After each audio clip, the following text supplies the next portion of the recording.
L'amour, ce mot tant recherché et désiré, ce sentiment qui nous élève aux hauteurs célestes, mais qui peut aussi nous conduire dans un labyrinthe d'incertitudes et de défis. Souvent, dans les contes et les chansons, l'amour est décrit comme un voyage magique, exempt d'efforts et de complications. Cependant, ceux qui ont déjà aimé savent que ce voyage est rempli d'apprentissage, de dévouement et surtout de croissance mutuelle. Vous êtes-vous déjà retrouvé à naviguer dans les eaux tumultueuses de l'amour, vous demandant si votre partenaire partage la même intensité de sentiments? Est-ce que cette personne spéciale est aussi engagée et investie dans la relation que vous l'êtes? Ces doutes peuvent être comme des nuages sombres dans un ciel de passion, mais il y a une lumière qui peut éclairer cet horizon. Les anges veulent vous aider à renforcer votre lien amoureux, à faire face à vos incertitudes et à construire une relation solide et saine. Commencez à explorer l'univers de l'amour avec l'aide de vos anges gardiens. Rappelez-vous, à chaque défi de l'amour, il y a une opportunité de grandir et de se connecter encore plus profondément avec votre partenaire. Tapez « Je veux approfondir et me connecter de plus en plus ». Je sais que ce sujet suscite de la curiosité car qui ne veut pas en savoir plus ou entendre des choses agréables sur l'amour, alors que faisons-nous? Vous, toujours à la recherche de réponses pour un cœur inquiet, parcourez Internet à la recherche de signes et de garanties concernant votre amour. La crainte de perdre quelqu'un de spécial, quelqu'un avec qui vous avez partagé ou rêvé de partager non seulement des moments, mais aussi des rêves, des investissements émotionnels et même financiers, peut être accablante. Cette sensation d'incertitude, n'est-ce pas? Se battre sans savoir si tous les efforts en valent la peine pèse sur votre cœur, mais calmez-vous, c'est normal, nous passons tous par là et si ce n'est pas déjà le cas, cela arrivera, mais c'est juste une phase et cela passera. Cependant, recevez maintenant le soutien de vos anges gardiens, car ils vous apportent un message d'espoir et de clarté, inspiré par les sages paroles de la Bible. Dans 1 Jean, chapitre 4, verset 18, nous trouvons un enseignement puissant, il n'y a pas de peur dans l'amour, au contraire, l'amour parfait chasse la peur. Car la peur implique un châtiment, et celui qui a peur n'est pas parfait dans l'amour. Ce passage nous invite à réfléchir sur la nature du véritable amour, un amour qui transcende la peur et nous libère de nos insécurités. Dieu vous invite aujourd'hui à apprendre comment cultiver un amour qui chasse la peur, qui renforce et nourrit votre relation et vous apporte la paix même au milieu des tempêtes de la vie. L'amour, dans sa quintessence, n'est pas un long fleuve tranquille. Il nous met au défi, exige de nous et nous confronte aux complexités de la vie. En reconnaissant cela, vous êtes confronté à la réalité selon laquelle aimer nécessite un effort continu, un investissement constant non seulement en termes de sentiments, mais aussi de temps, de compréhension et de patience. Cet effort, cependant, n'est pas vain. En choisissant de nourrir et de renforcer votre amour, vous construisez une base solide capable de résister aux tempêtes et aux défis qui surgissent inévitablement sur le chemin des relations. Mais il y a une lumière au bout du tunnel, une promesse qui maintient la flamme de l'amour vivante. En atteignant la maturité totale de l'amour, un phénomène transformateur se produit, la peur, qui pouvait autrefois sembler être une compagne constante, commence à se dissiper. À sa place, émerge un sentiment de joie et de paix, caractéristique d'une relation véritablement engagée et saine. C'est dans ce voyage que vous découvrez la beauté d'un amour mature, où la confiance mutuelle et la compréhension fleurissent, permettant aux deux partenaires de profiter pleinement des fruits d'une union renforcée par le temps et les expériences partagées.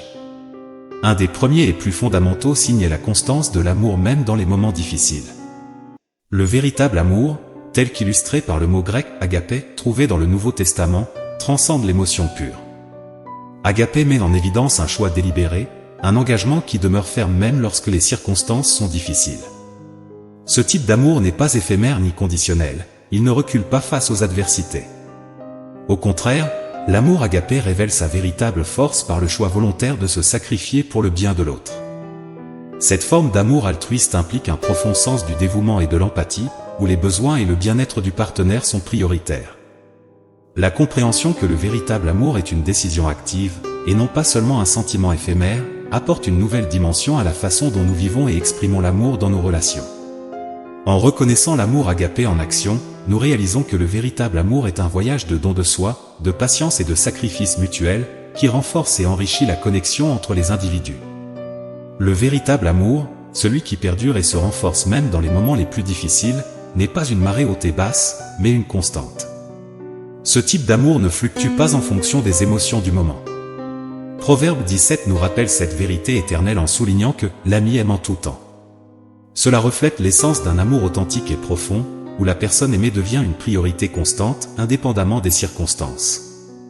Dans cet amour, le bien-être de l'autre est souvent placé au-dessus du sien. Il ne s'agit pas de négliger ses propres besoins, mais de faire preuve de disposition à faire des sacrifices significatifs pour le bien de la relation. Cette capacité à mettre l'autre en priorité, à offrir un soutien et des soins même lorsque cela demande un effort personnel, est un signe clair d'un amour mature et engagé. Cette compréhension apporte une nouvelle perspective sur l'amour. Il s'agit d'une force stable et sûre, non d'un jeu de donner et de recevoir basé sur des caprices momentanés. Le véritable amour est un acte de don continu, un engagement qui résiste aux tempêtes de la vie et se renforce grâce au sacrifice et à la dévotion mutuelle. L'histoire de Rebecca dans Genèse 24 est un exemple touchant de la façon dont Dieu connaît profondément les désirs de notre cœur et se réjouit de nous bénir avec de bonnes choses. Dans ce passage, nous voyons Rebecca agir avec une générosité et une bonté spontanée, des caractéristiques que le serviteur d'Abraham avait spécifiquement prié pour trouver chez la femme qui serait choisie pour Isaac. Rebecca, sans connaître la prière spécifique qui avait été faite, a agi naturellement avec un cœur de service et de bonté. Son attitude n'était pas mise en scène, mais une expression authentique de sa nature. Cet épisode nous montre que souvent, les réponses à nos prières viennent par le biais d'actions simples et sincères des autres personnes. Cette histoire biblique n'est pas seulement une histoire du passé, mais une leçon intemporelle sur la façon dont les qualités de service et de bonté sont précieuses et reconnues par Dieu. Il observe les désirs sincères et les besoins de notre cœur et répond souvent de manière surprenante et parfaite, à travers les personnes et les situations qui nous entourent. Pour les célibataires chrétiens, naviguer dans le monde des relations implique d'équilibrer des attentes réalistes avec le maintien des normes bibliques.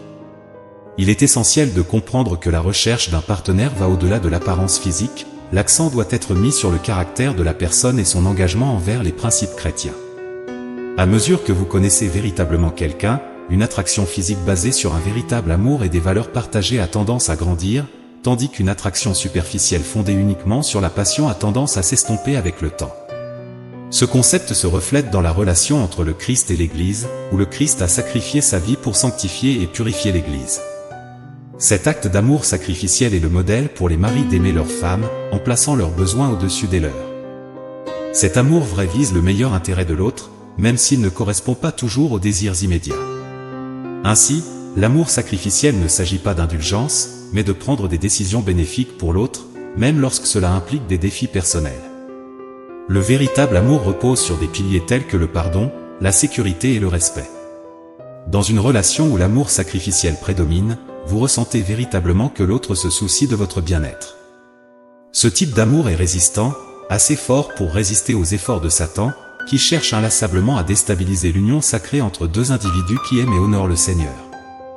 Dans ce contexte, avoir quelqu'un à vos côtés qui vous aime réellement signifie avoir une personne prête à aller au-delà pour protéger votre relation contre les attaques extérieures. Cet amour vrai se manifeste dans la capacité à éviter les tentations et à prendre des mesures proactives pour protéger la relation. Une personne qui a confiance en la fidélité de Dieu et qui a la force de résister aux tentations montre un engagement profond envers la relation. Quand quelqu'un est prêt à faire des sacrifices pour éviter la tentation et préserver la relation, c'est un indicateur clair d'un amour authentique et profond. Nous nous efforçons tous, dans nos relations, d'aimer nos conjoints d'une manière qui honore Dieu et protège le merveilleux don de l'amour qu'il nous a accordé. Pour discerner si quelqu'un est la bonne personne pour vous, il est essentiel d'adopter une approche pratique et réfléchie. La première étape consiste à évaluer profondément le caractère de cette personne. Interrogez-vous, montre-t-elle de la gentillesse, du respect et un caractère en accord avec les principes que Dieu valorise? Y a-t-il une place dans votre vie que cette personne peut remplir de manière positive, en offrant un soutien, une dépendance mutuelle et de l'encouragement, tout comme Rebecca l'a fait pour Isaac dans la Bible? Il est important de rester attentif aux signes indiquant que quelqu'un pourrait ne pas être le bon choix. Si une personne n'a pas été envoyée par Dieu dans votre vie, elle pourrait finir par épuiser votre énergie, vous détourner de votre objectif et de votre direction. La Bible nous enseigne à faire confiance à Dieu et à le reconnaître dans tous nos chemins, promettant qu'il dirigera nos pas. Cette confiance en Dieu est cruciale pour vous guider vers la bonne personne au bon moment. Rompre les relations qui ne sont pas en accord avec le plan de Dieu pour votre vie est une étape cruciale pour votre bien-être spirituel et émotionnel. En tant que fils de Dieu, vous méritez une relation qui soit en harmonie avec la volonté et le dessein divin. Pour cela, il est essentiel de rester vigilant et de ne pas permettre aux émotions de dicter vos décisions de manière impulsive. Dieu a des moyens de révéler sa volonté dans votre vie, en particulier en ce qui concerne les relations.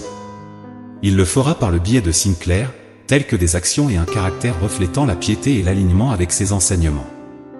Ce sont les indicateurs que la relation est conforme au plan de Dieu et qu'elle a été préparée avec soin et dessein divin.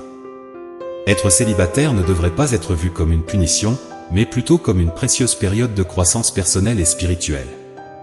Si la peur ou les blessures passées vous ont empêché de vous ouvrir à de nouvelles relations, il est essentiel de rechercher la guérison émotionnelle. Cette phase de la vie offre une opportunité unique de se concentrer sur le développement de votre sainteté personnelle, de renforcer votre confiance en Dieu et de vous préparer intérieurement pour une future relation bénie et alignée avec les desseins divins. Cette période de célibat est un moment de réflexion, d'apprentissage sur vous-même et de renforcement de votre relation avec Dieu. Abordez-la comme une période de préparation, où vous avez la chance de grandir dans la foi et le caractère, en établissant une base solide pour une future relation saine et épanouissante. La restauration des relations par Dieu est un processus complexe rempli de nuances et de transformations. L'un des signes les plus clairs de cette restauration est l'émergence d'un sentiment renouvelé d'amour et d'attraction. Dieu, dans sa sagesse et en son temps parfait, peut rallumer une flamme avec quelqu'un de votre passé ou vous présenter une nouvelle personne dans votre vie, ouvrant ainsi la porte à un nouveau chapitre d'amour et de compagnonnage. De plus, un autre signe important est la révélation d'une vision partagée de l'avenir, un signe clair de la validation divine de la relation. Lorsque Dieu est au centre d'une relation, il guide les partenaires vers un objectif commun et un avenir qui reflète sa volonté et ses plans pour les deux. À cela s'ajoute un respect et une valorisation renouvelée pour l'autre personne. Ce rajeunissement du respect et de l'estime est essentiel pour renforcer les liens de la relation, la rendant plus solide, significative et en accord avec les principes chrétiens. Dieu, dans sa sagesse infinie, nous éloigne parfois de bénédictions qui pourraient devenir des idoles dans nos vies. Il souhaite que nos relations soient des sources de joie et de croissance, non pas de fardeau ou d'obsession. Un aspect crucial de ce voyage est la volonté de devenir quelqu'un avec qui vous aimeriez partager votre vie. La recherche de la sainteté personnelle est un signe fort que Dieu est en train de préparer le chemin pour vous bénir avec une relation significative et saine. En tant que fils de Dieu, il est important de se rappeler que votre valeur et votre amour ne dépendent pas de votre statut de relation. Vous êtes précieux et aimé de Dieu, que vous soyez célibataire ou en couple. Le chemin de la confiance en la volonté de Dieu peut être difficile, mais c'est là que nous trouvons la véritable paix. Marcher avec Christ offre une paix qui transcende les circonstances, que ce soit dans les moments de solitude ou dans les hauts et les bas des relations. Trouver une relation véritablement aimante et bénie est un voyage qui demande discernement, foi et préparation personnelle. Il est essentiel de permettre à Dieu de guider vos pas dans cette quête, en choisissant un partenaire qui partage non seulement votre foi, mais aussi un engagement authentique envers les principes chrétiens. En attendant le bon moment de Dieu, il est important de cultiver votre propre sainteté et caractère, en renforçant votre relation avec Dieu et en vous préparant intérieurement pour une relation saine et significative. Pendant cette période d'attente, ayez confiance en la sagesse et le timing de Dieu. Il connaît votre cœur et vos désirs, et il travaille en votre faveur pour vous guider vers une relation qui vous apportera non seulement de la joie, mais aussi honneur à lui. La patience et la foi dans ce voyage sont essentielles, car elles préparent le terrain pour un amour qui est durable et profondément enraciné dans des valeurs partagées. Que la paix et l'amour de Dieu notre Père vous accompagnent, ainsi que la guidance et la protection de nos anges gardiens. Amen.